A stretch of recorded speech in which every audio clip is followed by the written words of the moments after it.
Shalom. Welcome again to another edition of Seekers of Meaning, the podcast and TV arm of Jewish Sacred Aging. I'm your host, Rabbi Richard Address, and you can reach us for comments and concerns and questions about the podcast at rabbiaddress@jewishsacredaging.com. We thank you for your support, your continued support for these podcasts. And if you'd like to make a tax-free donation to help support our work at Jewish Sacred Aging and the Seekers of Meaning, please go to the website, jewishsacredaging.com, and click on the donate button and just follow the real easy prompts. And we appreciate your contributions and support.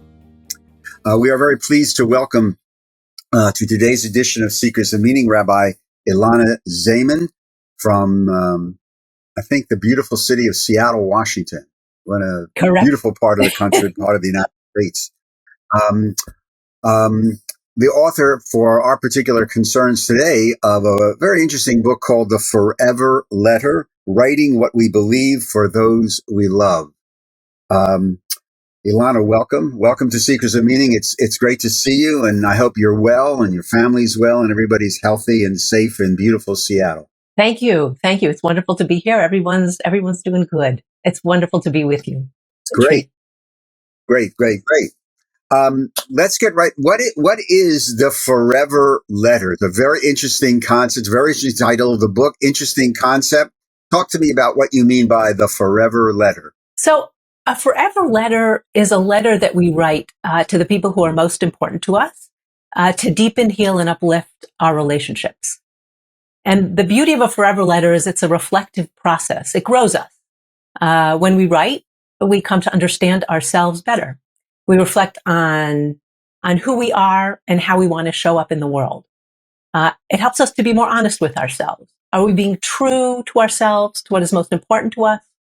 Are we acting in the ways we claim we believe? Are we who we think we are?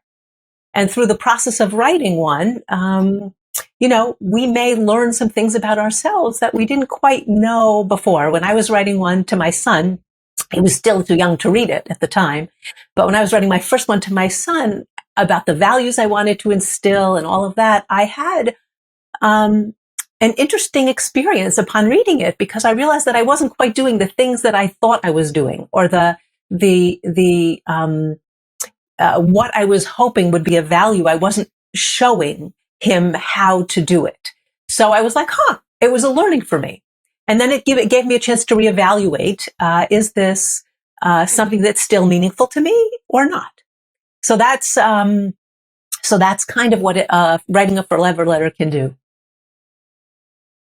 So you write, actually, there's I wanted to ask you about this on page, the beginning of the book, right in the beginning of the book, on page 8, you have this wonderful poem by Donna Makova, called Invitation, which goes, "May we learn to open in love so that all the doors and windows of our bodies swing wide on their rusty hinges." Mine are very rusty.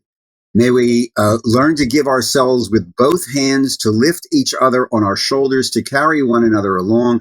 May holiness move us in so we pay attention to its small voice and honor its light in each other." It's a great poem.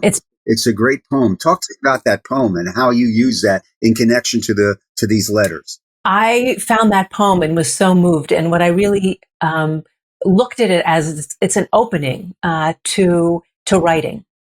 How do we show up as our true selves? How do we let the holiness of being our true self emerge? Right? I love that line. May holiness move in us so we may pay attention to its still small voice and honor its light in each other. It's really about honoring who the other person is, and honoring who we ourselves are. So that's part of this idea. And I'll make a distinction here between a forever letter and an ethical will, because that's a question that I get quite often. So the forever letter is not an ethical will or a tzava'ah, a commanded letter, or a legacy letter, though one could write a forever letter as a legacy letter. But a forever letter is not about, a lot of the tzva'ot were about commandments and commanding or dictating to someone how to live their lives, not about pressuring them to live the lives that the person themselves lived, but sometimes there was a real feeling of commandedness. And so that one of the distinctions between a forever letter and an ethical will is that forever letters, the primary focus is about relationship and connection, in whatever kind of forever letter one writes. So it's writing in a psychologically attuned way to express our feelings and thoughts, to honor the other, sometimes to appreciate, sometimes to share hard truths, sometimes to ask for forgiveness or to offer forgiveness, sometimes to share love or gratitude. But the idea is that there's a real connection between the self and the person to whom one is writing, and to uplift the other, and to also share the connection between the two. Another distinction is that it's not necessarily top down. It's not necessarily parent to child or grandparent to child. It's a letter anyone can write to anyone. Kids to parents, siblings to one another, spouses to one another, teachers, students to one another. And oftentimes, another distinction is ethical wills are often left to be shared after someone dies. And in fact, a forever letter is meant to be given while we're still alive, because the idea is that when you connect deeply with someone, especially if there's a rift or something going on, there's the opportunity to heal. There's the opportunity to connect. I can't tell how many times people have said they found a letter in their some safety deposit box or in the drawer of a dresser, and it opened up the meaning of who this person was that they had never known. And there's an onset of tears, not just because of the death of the person and the sadness of that, but because of the fact that they didn't really know who this person was. And the person never, had they spoken, there would have been more resolve to that relationship. And one way in which they're familiar is the sense of urgency. An ethical will had the sense of urgency when it was written. The idea was that if someone were writing a letter to a child, sometimes they wrote a letter, parents to children, when the child was very young.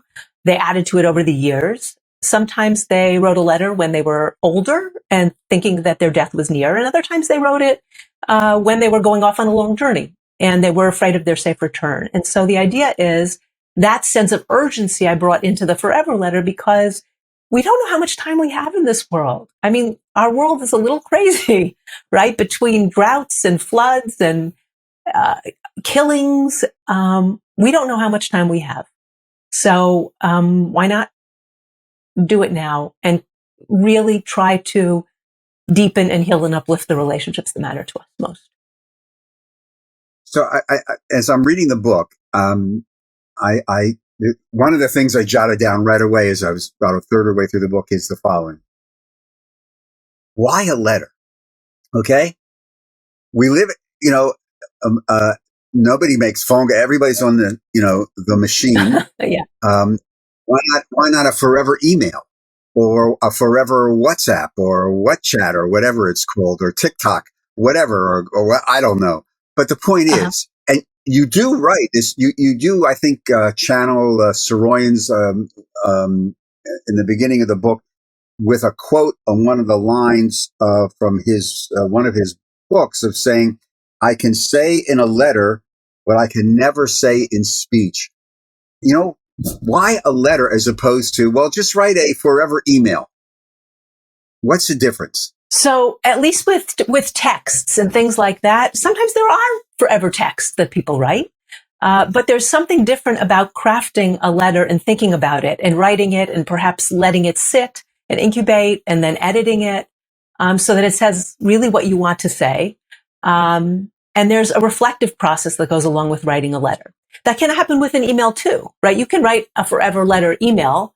The issue is that there's a different process with getting a letter in the mail and turning around to open it up and not looking at a screen.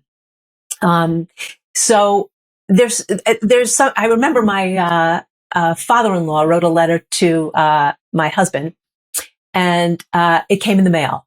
And he is always online.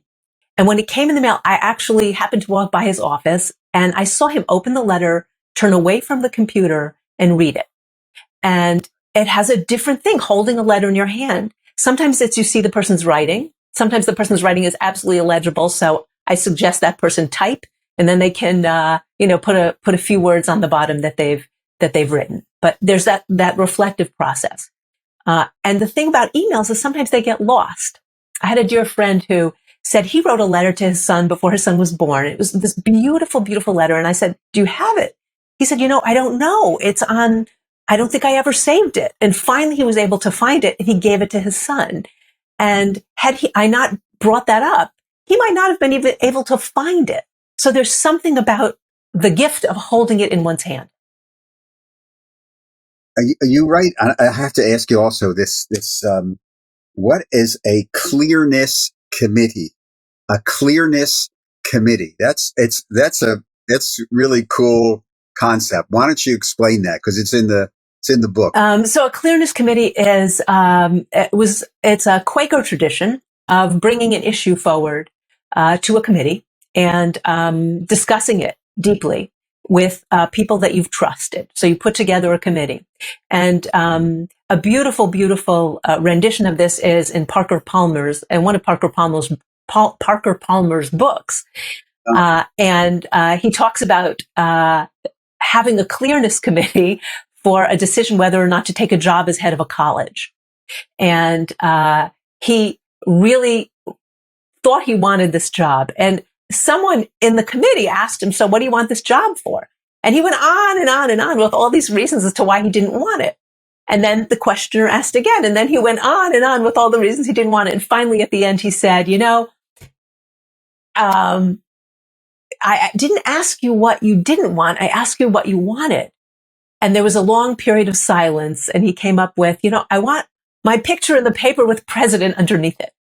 Right. And then it was a long silence, and laughter erupted finally. And it was like, wow, through that process of asking and being with close friends and colleagues, you're able to determine really what's in your heart.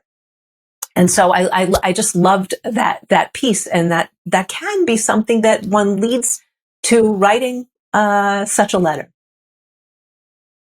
So you do workshops and lectures around the book, and about also your work as a rabbi. So right now, if somebody wanted to contact you to further this and created a relationship with you, how do they get in touch with you? Oh, they can find me on the web, just elanazaiman.com, and they can send an email asking for to get together or to create something. Since COVID, I've been doing a lot online, which has been really nice, as we all have. Right. So again, Elana, it's just spell it out so people can. ELANA, Zaiman, ZAIMAN.com. So you do these writing workshops, and you speak. I would probably think that somebody may have raised their hand once or twice in all these workshops you're doing and saying, I can't write. What are you asking me to write? I don't know how to do this.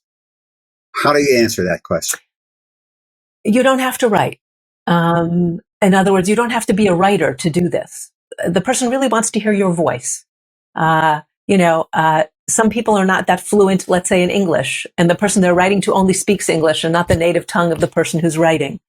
And so what I actually suggest is that person can write and have help with someone, but to speak in the way they speak, right? I love you instead of I love you, right? And that it's about that person and the connection that they have to the relationship, to the other person they're writing to.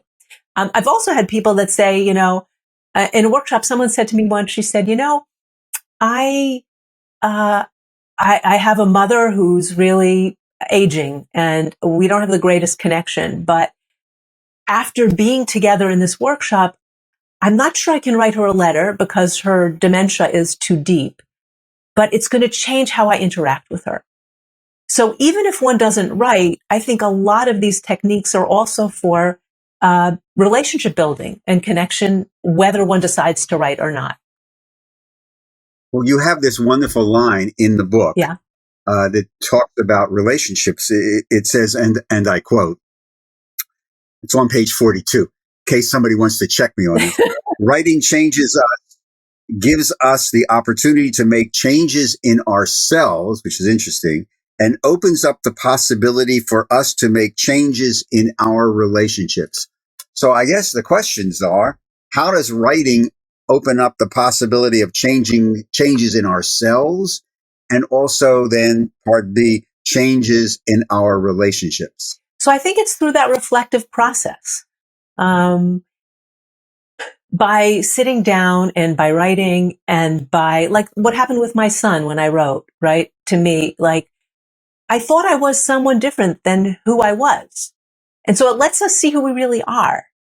If we're writing a deeper kind of depthful forever letter, right? It gives us the opportunity, to really delve into in a more deep way, than we would, right? As we talked about before, in an email or a text. No, emails are still pretty good, depending on how we go through that. By the way, I print out, when I get a great email that's like a letter, I print it out and I save it in a 3-ring notebook, because otherwise I would lose them. And I'm so glad I did, because I have now these emails from both of my parents. My mom is still alive. My dad is not. And I can return to this book of emails that he sent me to feel his presence and to feel his love. And it's been such a gift to me. And if I didn't print them out, I would have lost them. That's a great idea. That's a great idea. So, on these relationship things, every colleague has, had these conversations with a friend, or usually a member of a congregation, dealing with estrangement. And there's so much estrangement right now, in the country. The writing of a letter to someone who you've been estranged with, even with the understanding that it may not heal the estrangement, right. But I guess it means also that be part of what that quote, that it may heal my own relationship and bring a sense of, I've done this, and really I can't do anything more. And hopefully this person will respond in kind. Right. I'm sure you've had this experience, right? Yes. And in fact, sometimes there is no response, but the person writing it has said, I have to write it for me. And whether there's a response or not doesn't matter. We don't know if the person opens it. We don't know what happens, but the person who was writing it cleared something within them, right? There is also, I believe, a forever letter can be written to someone who has died, right? So for example, if there's been a rupture in that relationship and the person is still carrying it, they can just write and write and write and get it out. And maybe through doing that, it's almost a forever letter to themselves in some ways to help them move forward. But I did have a beautiful experience happen once. A man told me this story in a workshop. He was estranged from his father for many, many years. His father, they weren't connected. And when his father was about 74, his father reached out and said, wrote a letter and said, I'd like to connect. I know we haven't been in touch. I have a terminal illness and I'd like to see you. And the son, maybe in his 40s, 50s at the time, was like, do I do this? Do I not do this? And finally he decided to connect with his father. They met, they had a relationship. It wasn't a great relationship, but they had something. And this man was just like, wow, that letter opened up something that would never have happened. And what's interesting is this father lived till he was 94. So 20 more years. Wow. And everybody in the room that night thought, wow, by unburdening himself, by asking for forgiveness, by showing up, there was something that loosed in him, right? That he was then able to live as long. And there are studies that show when we hold on to, regrets, and when we don't ask for forgiveness, and when we don't forgive, and when that it leads to horrible health problems. So it really opens up the possibility for connection in a really, and health and positive health too.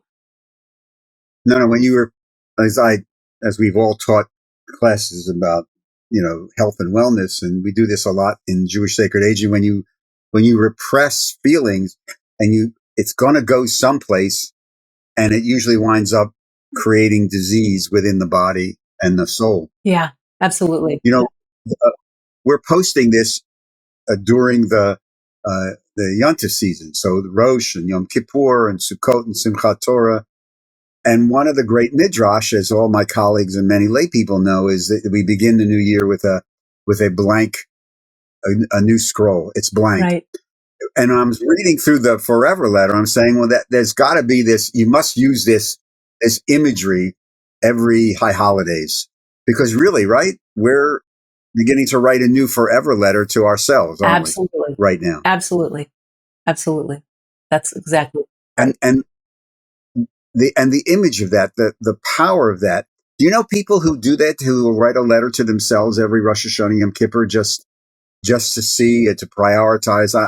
It's a very interesting, almost as if, you could do this every high holiday on Yom Kippur afternoon, have a workshop where if you choose to write on the Yom Tov, to begin to do this process. I mean, have you ever run into this? Yeah. There are people who absolutely do that as a process. For people who are not necessarily Jewish, I've heard stories like, there's a beautiful story once that it was a graduate student told me. She said they had a tradition in their family of writing birthday letters every year. And their parents would write to the kids, and all the kids were expected to write. And even if they couldn't write yet, they were expected to draw pictures. And so everyone had a box of letters from Cool. Everyone in the family, parents, grandparents, siblings, that they had. And so it serves as a reminder and a testament to what that relationship was like at a given point in time, and the connectedness between people. And what a treasure. So every year that happened. And she said, we got presents, but presents weren't emphasized. It wasn't about the present. The big thing was about the letter. So it's like a similar idea. Oh no, this is a great idea. I mean, because you're right, it opens up. Well, it opens up relationships, but also I would imagine, and this has also occurred to me as I'm reading the book, when you're talking about writing the letters, and first of taking the time and sitting down and processing what you're writing, instead of just zipping it off and waiting and hope that autocorrect or spell correct changes what you, because we've all been there. Yeah. But it's about the art of conversation. We seem to be raising a generation or two of people who are they losing the art of being able to sit down and talk face to face with another human being without the screen? And does the Forever Letter concept help break that down? Is that one of your goals? Absolutely. Or intended consequences? Absolutely. Go ahead, talk about it. It's trying to move us away from digital and move us into our hearts. There is someone who said once that when we actually write with our pen, there's a direct line from the pen to the heart. And I recommend, people have different ways that they approach writing. Some people actually have to sit down and type. But I suggest that when people do initial drafts, and when I'm in workshops, I suggest people just write with their hand, because no one's going to see it but them. And it opens up something that's different. And again, it takes you into just a much more reflective place. Based upon your work, as a teacher, as rabbi, chaplain, et cetera, and especially now at the beginning, this very reflective period, what's the best gift a person can give themselves? I think writing a letter. I think writing this letter is a wonderful gift. Writing it to the different people in your life whom you love. Asking the questions. There are questions included in the book, but the basic is, what does this person mean to me? What do I need to say to this person about them? What do I need to say to this person about me? And come clean or share something. And how do I want to uplift the relationship? What do I want to say about the relationship? And that's such a gift. And, we all expect, when we do that and send it, we're like eagerly checking the mail, oh my gosh, is someone going to write back? And I've had people who've said, no, they never received something, and it hurt. Or an individual woman wrote, she was in her 80s, and she said she wrote to her children, and she was really upset that she hadn't heard from anyone. The only thing she heard from one daughter was the daughter said, um, who helped you write this? Because the woman had Parkinson's and she couldn't really write. So who helped you write this?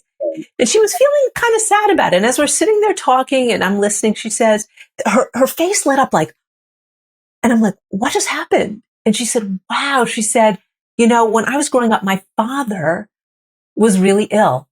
And one day he gave me a letter and I read it. And it was the most beautiful letter I got. And she said, I don't think I ever thanked him. And she said, so, like that was an aha moment. Like I wrote and they got it. And that was what I needed to do. And they'll hold on to it. They'll see it for whatever they see it with. And we never know how it will shift over the years, right? How having that letter will be something that someone will go back to after a person dies to say, oh, I'm so glad I have these words from my mother or from my father. It makes such a difference. It's such a difference. And I do want to lift up what you just alluded to. In the back of the book, there's a series of appendices with some tips and how to get started and prompts, et cetera, and a very lovely little riff about blessing. And anybody in workshops ever write a letter to God? Very interesting question. I've had more people write to people who have died. If they wrote to God, I did not. No one shared that with me. All right. And that's not out of the realm. That's not a great question. No. It's not out of the realm, but I haven't had anyone yet do it. But maybe I can start to suggest it. It's a good idea. Yeah, just for your next workshop, write a letter to God. There's a few things we like to say to her, Right. We've been talking with Rabbi Elana Zaiman, the author of The Forever Letter. Elana, thank you very, very much for your time and for your love of this process. It's a great process, and I hope people respond to it. And real fast again, if somebody wants to connect with you, the website is what? My name, ELANA ZAIMAN and .com. Thank you, Richard, Thank you so much. Pleasure to be with you. My pleasure. And you just stay safe and stay healthy out there. And Happy New Year and just many blessings. You too. To all of you, thank you again for joining us on today's edition of Seekers of Meaning, the podcast and TV arm of Jewish Sacred Aging. Again, if you'd like to connect with us, please email me, rabbi@jewishsacredaging.com. A big shout out to our producer, Steve Lubetkin, because these podcasts are produced at the Broadcast Center of Lubetkin Media Companies in beautiful southern New Jersey. Again, thank you for joining us. I'm your host, Rabbi Richard Address, and I look forward to greeting you in our next Speakers of Meaning TV show and podcast. In the meantime, stay safe, stay healthy, and most of all, be kind. Todah, shalom.